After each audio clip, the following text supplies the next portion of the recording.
Hello, welcome to Tej education. तो साथियों, MPPSC के द्वारा वर्ष 2024 में आयोजित किया गया सहायक प्राध्यापक परीक्षा का हिंदी विषय का पूरा पेपर हम देखने वाले हैं। तो आइए शुरुआत करते हैं। बहुत ही शानदार किताब है, पूरी किताब का ये सॉल्यूशन मैं आपको करवाऊंगा। देखिए, आपको एक चीज़ याद रखनी है। सबसे पहला प्रश्न है कि म्हारो नाम बाल्या है, यह किस कवि की रचना है। तो आपको याद रखना है कि म्हारो नाम बाल्या है, यह आनंदराव दुबे की रचना है। किसकी रचना है साथियों? आनंदराव दुबे की रचना है।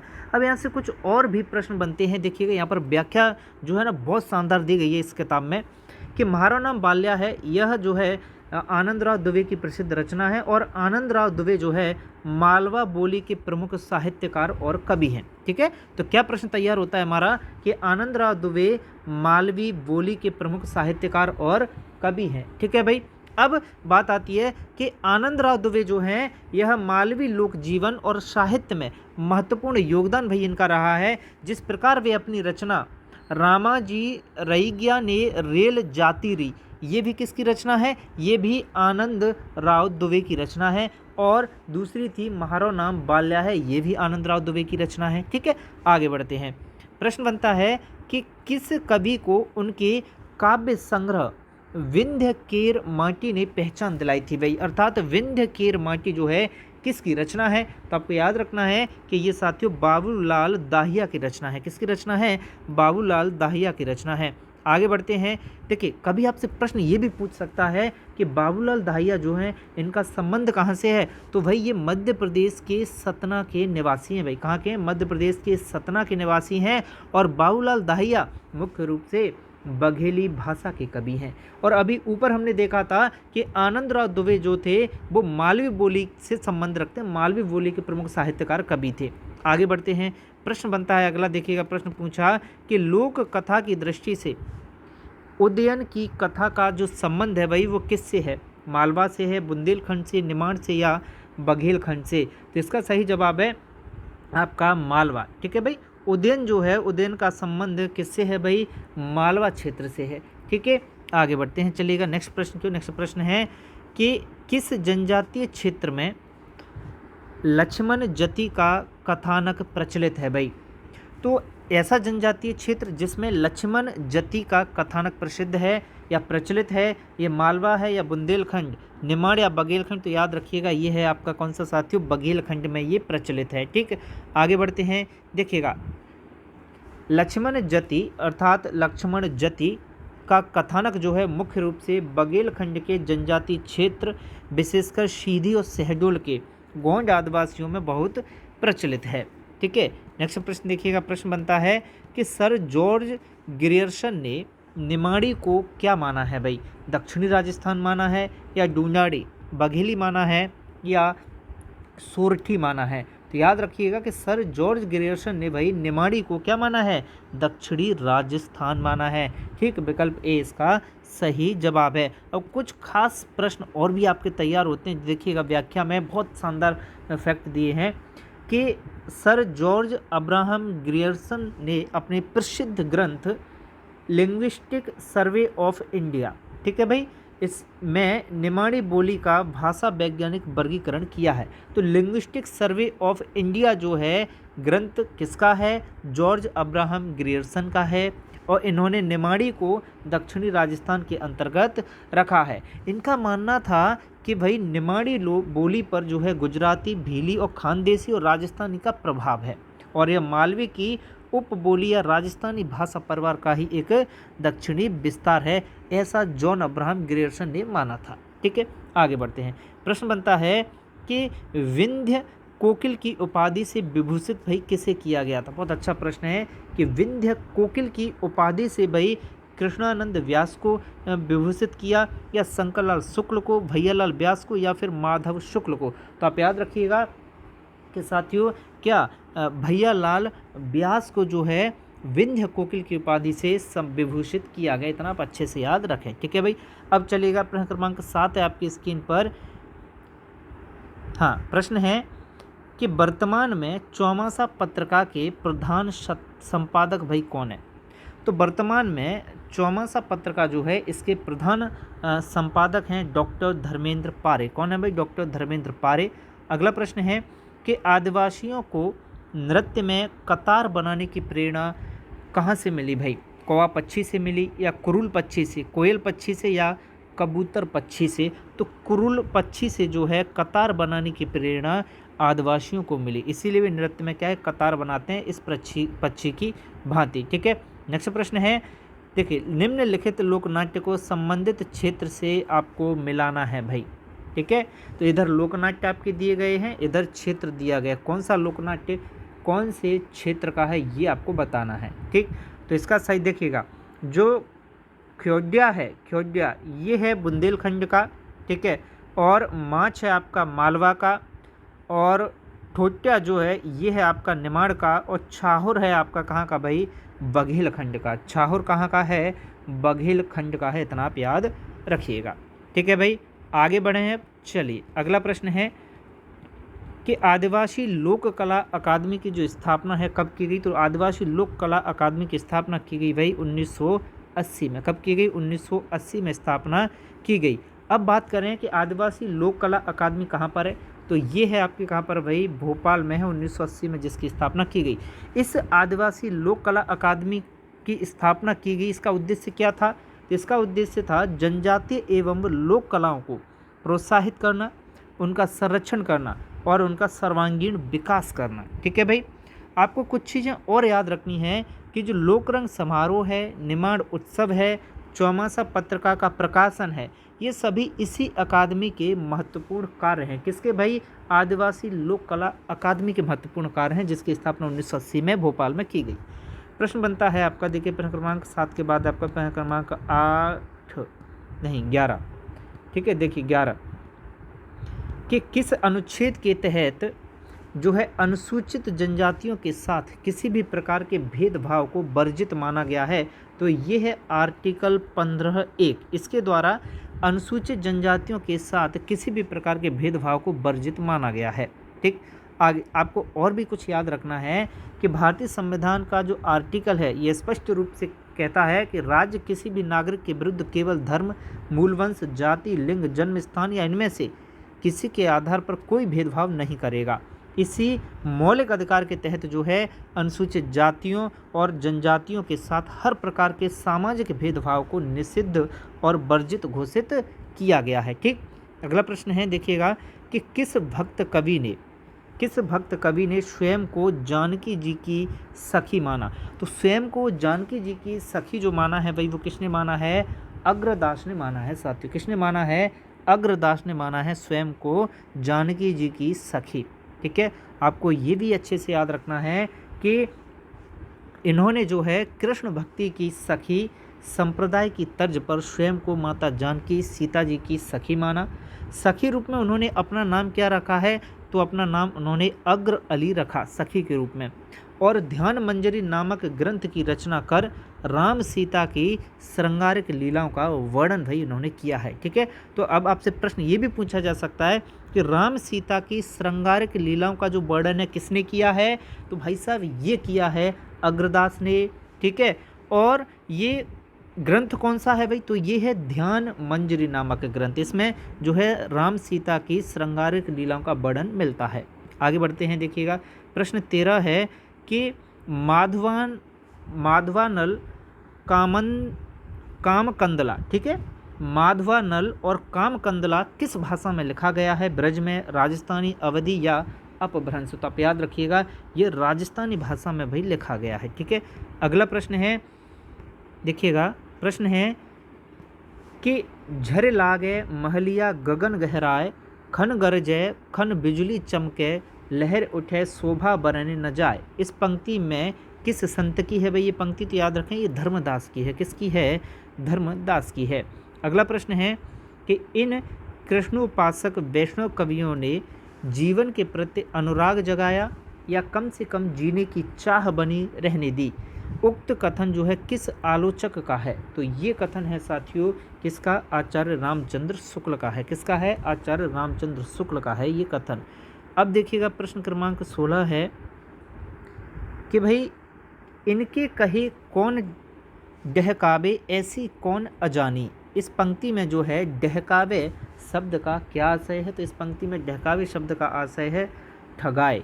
ठीक है, आगे बढ़ते हैं। प्रश्न है कि भक्ति काव्य को भारतीय परंपरा का अपना स्वतः स्फूर्त विकास मानने वाले आलोचक कौन हैं? तो ये हैं आचार्य हजारी प्रसाद द्विवेदी। कौन है? आचार्य हजारी प्रसाद द्विवेदी। अगला प्रश्न है कि रामस्वरूप चतुर्वेदी के मतानुसार सूरसागर किस कोटि का काव्य है? तो सूरसागर है भाई महाकाव्य। क्या है? महाकाव्य है। नेक्स्ट प्रश्न है कि इसमें कोई संदेह नहीं कि कबीर ने ठीक मौके पर जनता के उस बड़े भाग को संभाला जो नाथ पंथियों के प्रभाव से शून्य और शुष्क पड़ता जा रहा था। ये जो विचार है ना, ये आचार्य रामचंद्र शुक्ल का है। किसका है भाई? आचार्य रामचंद्र शुक्ल का ये विचार है। अगला प्रश्न है कि घन घमंड नभ गर्जत घोरा प्रियाहीन डरपत मन मोरा। ये पंक्तियां जो है रामचरितमानस के किस कांड में है भाई? तो ये पंक्तियां जो है रामचरितमानस के कौन से कांड में है भाई? किष्किंधा कांड में है। ठीक है भाई, कौन से कांड में है? किष्किंधा कांड में है ये। अगला प्रश्न देखिएगा 20 के बाद आपका प्रश्न क्रमांक 21 कि तुलसीदास जी की दृष्टि में निर्गुण संतों की वाणी में एक पक्ष जो अछूता लगा वह कौन सा है? तो आप याद रखिएगा ये है आपका लोक धर्म पक्ष। ठीक। अगला प्रश्न है कि हिंदी टंकड़ से अनभिज्ञ अधिकारी रोमन स्क्रिप्ट का उपयोग करते हुए किस कीबोर्ड की सहायता से हिंदी में आसानी से टंकड़ या टाइपिंग कर सकते हैं? तो ये है फोनेटिक कीबोर्ड की सहायता से। ठीक है, आसानी से टाइपिंग कर सकते हैं।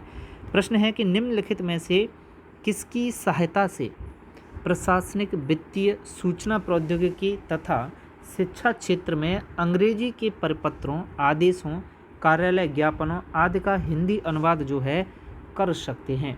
तो ये है साथियों आपका कि किसकी सहायता से कर सकते हैं। तो आपको बहुत अच्छे से याद रखना है कि ये अपन जो है किसकी सहायता से भाई? मंत्र राजभाषा। ठीक है, आगे बढ़ते हैं। चलिए, प्रश्न है कि मानक हिंदी के अनुसार जो है असत्य कथन, तो विकल्प सी गलत है। इसके अलावा सारे सही हैं, जैसे कि अनुस्वार और अनुनासिक वर्ण सामान्य वर्ण से पहले आएंगे, बिल्कुल सही। और विसर्ग वाले शब्द स्वर के बाद आएंगे, बिल्कुल सही। ट, ठ, ड आदि के संयुक्ताक्षर हल चिन्ह लगाकर ही जो है बनाएं, ये भी सही है। अगला प्रश्न है कि कंप्यूटर पर हिंदी में कार्य करने के लिए प्रयुक्त किया जाने वाला कीबोर्ड विकल्प नहीं है भाई निम्नलिखित में से कौन सा? तो फोनेटिक। ठीक है, ये है रेमिंगटन। ठीक है, और इंस्क्रिप्ट और यूनिकोड कंप्लाइंट। नेक्स्ट प्रश्न है 25 के बाद आपका प्रश्न क्रमांक 26 देखिएगा कि वर्तमान में कौन सा वर्ण है जो हिंदी में प्रचलित है? तो ये है भाई ड। ठीक है, जो अपभ्रंश में नहीं था। आगे बढ़ते हैं। प्रश्न है वर्तमान हिंदी में अंग्रेजी से ग्रहित स्वन है कौन सा भाई? तो वर्तमान अंग्रेजी में हिंदी से ग्रहित स्वन जो है वो कौन सा है आपका? ये है साथियों आपका अ। ठीक है, अगला प्रश्न है कि मानक हिंदी के अनुसार पंचमाक्षर का सही प्रयोग होगा, तो ये है ठंडा।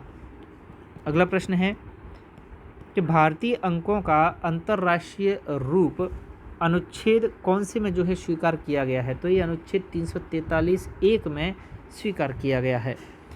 प्रश्न क्रमांक 30 की जो भाषा देश के प्रशासनिक वैधानिक कार्यों में प्रयुक्त होती है वह भाषा कौन सी कहलाती है? तो याद रखें ये राजभाषा कहलाती है।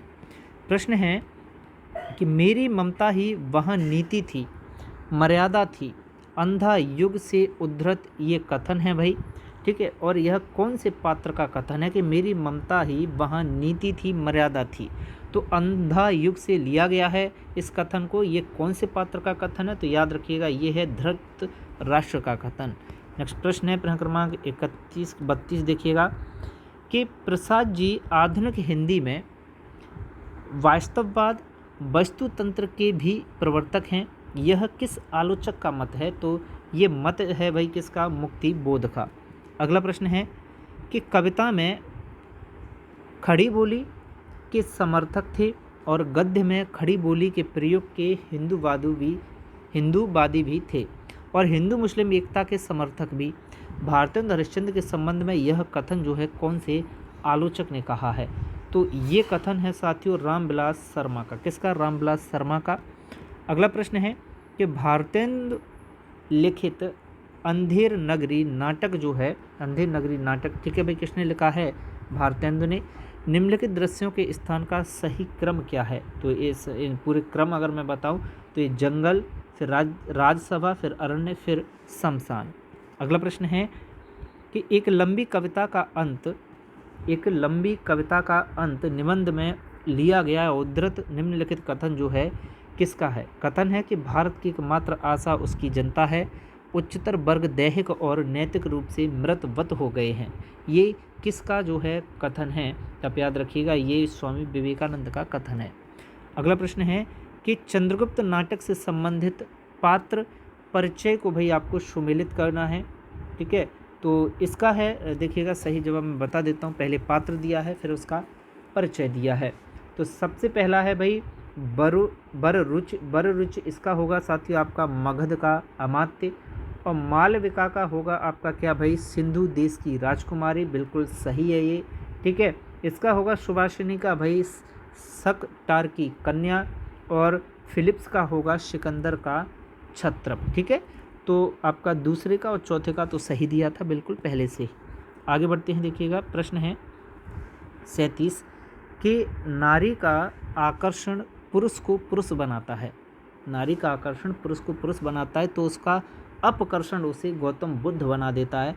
ये कथन जो है किन दो पात्रों के बीच का है? तो ये सुंदरी और नंद के बीच का जो है कथन है। प्रश्न है कि अनुक्रम की दृष्टि से अरे यायावर रहेगा याद यात्रा वृत्तांत के अध्यायों का व्यवस्थित क्रम आपको बता देना है। तो इनका व्यवस्थित क्रम है भाई परशुराम से तूरखम, किरणों की खोज में, देवताओं के अंचल में और एलोरा। ये बिल्कुल सही क्रम है।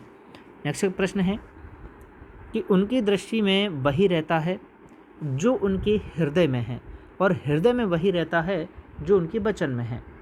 पथ के साथ ही संस्मरणात्मक रेखा चित्र में प्रयुक्त ये जो कथन है ना, ये किससे संबंधित है? तो याद रखें ये मैथिली शरण गुप्त से संबंधित है। नेक्स्ट प्रश्न है कि वह भाषा जो देश की भावात्मक एकता में सहायक होती है वो क्या कहलाती है? तो आप याद रखें वह भाषा जो देश की भावात्मक एकता में सहायक होती है ये कहलाती है भाई राष्ट्रभाषा। क्या कहलाती है? ये राष्ट्रभाषा कहलाती है, ठीक। अब देखिएगा 40 के बाद है आपका 41 कि प्रथम राजभाषा आयोग की जो स्थापना है भाई, पहले राजभाषा आयोग की स्थापना कब की गई? तो 7 जून 1955 को भाई पहले राजभाषा आयोग की स्थापना की गई। अगला प्रश्न है कि संसदीय राजभाषा समिति का जो गठन है ये कब किया गया? तो अच्छे से याद रखें, संसदीय राजभाषा समिति का जो गठन है ना भाई ये 1976 में किया गया। अगला प्रश्न है कि 18वीं शताब्दी के पूर्व ही उत्तर भारत की संपर्क भाषा भाई कौन सी बन चुकी थी? तो आप याद रखिएगा ये खड़ी बोली हिंदी बन चुकी थी, ठीक। नेक्स्ट प्रश्न है कि हिंदी भाषा के मानकीकरण में जो है कौन सा कथन भाई गलत दिया गया है, कौन सा कथन असत्य दिया गया है? तो इसका सही जवाब है भाई विकल्प बी, महावीर प्रसाद द्विवेदी का लेखन तथा उच्चारण की शुद्धता के प्रति आग्रह नहीं था, ये गलत दिया गया है। अगला प्रश्न है कि सर्वप्रथम नागरी टाइप फाउंड्री कहाँ स्थापित हुई? तो नागरी टाइप फाउंड्री जो है भाई ये स्थापित हुई थी श्री रामपुर में। कहाँ पर भाई? श्री रामपुर में। अब देखिएगा 45 के बाद आपका प्रश्न क्रमांक 46 कि किसी बोली को जब व्याकरण से परिष्कृत किया जाता है तब वह क्या बन जाती है? तो आप याद रखेंगे जब किसी बोली को व्याकरण से परिष्कृत किया जाता है तो वह बन जाती है भाई परनिश्चित भाषा। क्या बन जाती है? परनिश्चित भाषा। प्रश्न है कि भारत की प्राचीन लिपि भाई निम्नलिखित में से कौन सी है? तो आप याद रखें भारत की प्राचीन लिपि है भाई ब्राह्मी लिपि, ठीक है। नेक्स्ट प्रश्न है कि निम्नलिखित कथनों में से असत्य कथन आपको बताना है, गलत कथन आपको बताना है भाई। तो ये है कि भाषा स्थान और समय की सीमाओं से मुक्त रहती है, ठीक। नेक्स्ट प्रश्न है कि उपराष्ट्रपति डॉक्टर राधाकृष्णन ने सभापतित्व में एक सभा लिपि सुधार के उद्देश्य से कब हुई थी? तो ये हुई थी भाई कब? 1955 में हुई थी। प्रश्न क्रमांक 50 देखिएगा कि निम्नलिखित कथनों को उनके सिद्धांतों के साथ सही रूप से सुमेलित भाई आपको करना है। तो इसका है देखिएगा काव्य शैली की बाह्य साज सज्जा मतलब अलंकार। ठीक है, क्या भाई अलंकार हो जाएगा, इसका क्या हो जाएगा अलंकार हो जाएगा। ठीक है, फिर होगा आपका कि काव्य के स्वाभाविक गुण शुद्धता आदि ये ध्वनि। ठीक है भाई, ये 2 का आंसर। फिर है आपका कि अर्थ की व्यंग्यात्मकता, तो भाई ये रीति, और अर्थ की लाक्षणिकता, तो ये साथियों वक्रोक्ति। ठीक है, तो इस वीडियो में हमने 50 प्रश्न भाई इस पेपर के देखे। टोटल 150 प्रश्न पूरा पेपर है ये तो। ठीक है, इस पीडीएफ में पूरा पेपर है। तो ये कंप्लीट हम अगले 2 वीडियो में इसे कंप्लीट करेंगे। ठीक है, 50-50 प्रश्न। ठीक है, व्याख्या बहुत ही शानदार है। तो आपको ये किताब लेनी हो तो आरवीडी पब्लिकेशन की किताब है, आप मार्केट से बाय से कर सकते हैं या ऑनलाइन भी आपको मिल जाएगा।